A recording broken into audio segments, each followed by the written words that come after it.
Hello students, welcome to Tanglishwadi channel. நான் தான் உங்க Tanglishwadi பேசுறேன். NIS lesson number 7 paintingல இப்போ cubism, surrealism and abstract art இந்த மூணு பத்தி இந்த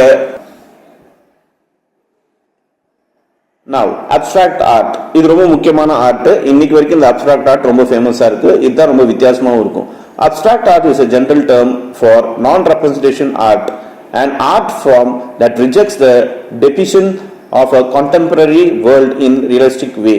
It started in the year 1910. The pioneers of abstract painting are Kandinsky, Delarue and Mondrian. They tried to give a picture form to depict abstract ideas which is not possible to represent in the realistic method.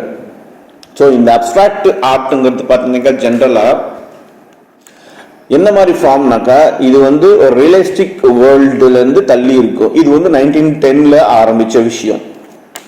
இந்த abstract ஆர்ட்ல யார் யார் ரொம்ப முக்கியமானவங்க இருந்தாங்கனாக்கா கேண்டில்ஸ்கைங்கிற ஒரு artist, அப்புறம் டெலான்ரே, அப்புறம் மோண்ட்ரியான்.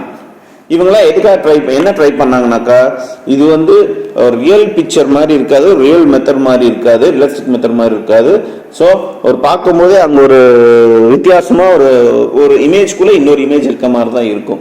இதுதான் abstract painting, abstract ஆர்ட்னு சொல்லுவாங்க. Okay students, பாய். இந்த செஷன்ல இவ்வளவுதான். நம்ம அடுத்த செஷன்ல மீட் பண்ணலாம். All the best.